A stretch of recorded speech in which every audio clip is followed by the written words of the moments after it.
got? Well, Coach, I was kind of aggravating about this after the game the other day, but have you yet mentioned the word NCAA to your team this week? No. We've mentioned postseason and the potentials, the different type scenarios since June. Really, it's the same thing this week. Just control today. Let's focus on today. Had a good practice today. Went a little bit longer with more physicality, more competition yesterday after a day off.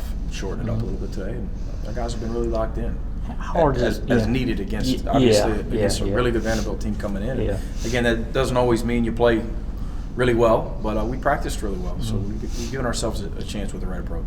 How hard has it been, or easy has it been with such a young team to keep them focused on the one game at a time type deal like you guys have had? Because it seems like this time be awful easy to kind of look at the bracketology, look at everything, what you got to do, this and that and the other. Yeah, we've spent a lot of time talking about it with these guys. We got a bought-in group. Our two seniors, obviously, we've got a lot of youth, but those two seniors are very, very even keel and very consistent. Our juniors are too. I just think if you look at our roster and you break it down, just individually, we've got a lot of consistent guys. Our three sophomores are a little bit have a little bit more maturity than you would think, for your average sophomore, and they've played a lot of games and started a lot of games. And then you've got Somto's come a long way, as a young freshman, and then we've got as consistent a freshman as anyone in college basketball, and Asa Newell. So I just think when you add all those individual pieces up, we've just got a pretty consistent team, at least with their approach. Go ahead, Mark. When you talk about two seniors, it's hard to these days. Those guys playing their last games in terms of eligibility at home. They don't have anything more, right? No. Just last college basketball season, but obviously we hope to play a bunch more games. It's it for those guys. And two guys I'd like to recognize, since you gave me the opportunity. Two guys from Atlanta, from Greater Atlanta, that came back home and wanted to wear the G in the last go around, and they've been great additions to our team and to our program, and we're proud to coach them, enjoy coaching them. Tyron Lawrence and Dakota LaFew, good players, great people. So we're excited to honor those guys. And you challenge every time you've got a senior day or a senior night, just a little bit more added incentive. Just let's not worry about the outcome right now. Let's not get overly emotional about it, but added incentive to play hard for these guys so they can finish out strong. And remember, looking back, that at least we played well. Again, not overly concerned with those last couple 4-minute segments of the game. We'll worry about that when it's time. But let's play well for a lot of reasons, but also for these two guys. Can you talk about each of them, especially having come in, joined the program in the off season, and just what you feel like both of those seniors have brought? They've been here a while. Now that the NCAA allows you to work with these guys almost year-round, right? It seems like you've been coaching them more than just a season. And we recruited Tyron a couple other times, a couple springs there, or actually just one more time, I guess, when he was in the portal last go-around, and he went back to, coincidentally, the same program that we're about to face. He's a consistent guy. He's a family guy. He's a great teammate. They've got a lot of similarities. Dakota, I could say those same things. They've got a lot of similar characteristics, and they're both, again, very even keel, unflappable on the court. Between the lines, they just kind of who they are. The body language never really changes. Consistent with their work.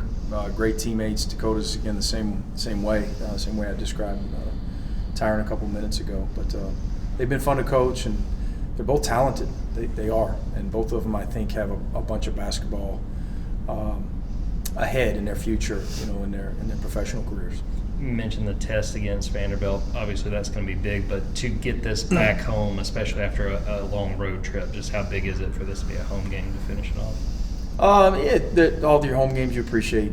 We're happy to be back home, but this might have been the one time that we may have preferred to just stay on that road trip because we were playing well and not have that day off. But obviously, playing in the Stag in front of these fans has been great. We've turned it into a good home court environment and advantage. Another opportunity for these guys one more time to play in front of their peers, especially Tyron and Dakota. It'll be a great environment, and we're excited about it. We hope we play well. What stands out to you about this Vanderbilt team? They play hard. They're experienced. They're tough. They're balanced. They can beat you a bunch of different ways offensively with different guys. They play a bunch of different lineups. They can play big. They can play small. They can space you. They're a good cutting team. They're good in transition. They can score in a half court as well. Defensively, they fit with the rest of the league. They're prepared. They're connected. They're physical. Mark's done a phenomenal job in year one, of course. They're a very good team. Their NCAA Tournament team is another great opportunity for us. You look at them, they're not the biggest team size-wise, but how do you feel like they've overcome that and been as competitive as they have in spite of that? Physical toughness. They've got some guys that play bigger than they are. They do, and I could reel off a couple. I'd be probably leaving off a couple, but these guys they've got a few guys that are 6'6" to 6'8" that play bigger than that. They just do through, again, their connection and their physicality and just how hard they play. They're talented and tough. Again, they fit in with the rest of these NCAA tournament teams in this league. Something that some of the players have talked about that week off you guys had before you played Auburn, kind of let the team kind of reset a little bit. There's that kind of feeling that they would kind of start over. And even though you lost Auburn, played Auburn tough, and since then this team has really kind of turned around. And Blue is specifically was talking about how he kind of credited that week off to kind of help this team kind of get back on track. It's a good point by Blue, and he's growing in his role as a program leader, not only modeling what we're trying to do daily in practice and through film and weights and all that stuff, but just he's becoming a little more vocal in practice and stepping up and getting comfortable, being uncomfortable, just stepping out of that comfort zone and speaking up a little bit. So it's a good point by him. Would you rather have the bye week early, in the middle of the SEC, late? You can look at it a bunch of different ways. It fit pretty well for us. I don't know that it's the biggest factor because we did play really well. One of our best performances of the year was in that Auburn loss on the road. I know it ended double figures, but it was right there for us against the best team, arguably in the country. In my opinion, they are, and that's what kind of started it with those couple days where we got to focus that Monday and Tuesday just on us. I do think that helped us. It allowed us to again just focus on Georgia for a couple of days before we turned it over to the next scout. When you were hired here, Georgia was coming off a rough season, win-loss record-wise. How much during your conversations with Josh, that quick interview process, did you talk about, or did he talk about making this a program that could be in the NCAA tournament again? We talked about it immediately. Just being honest, that's when you're in the SEC. And you're operating at a high level, you're going to be knocking on the door year in and year out, and that's what it should be. That's what Josh probably would have challenged any of the guys that he was interested in potentially joining forces with, right? And he's been phenomenal. And we set out to rebuild something, our own way that we'd be proud of, and we take a lot of pride in how far this program's come. If you look at the metrics, it's incredible what these guys have accomplished over the past couple of years from where we came from. Still a lot of work ahead of us, of course. But this is a good team. I mean, we coach a good team with great guys. They're connected. They continue to work. I mean, I think our worst loss, Mike and I were talking earlier, I think our worst loss on the year is net number 39.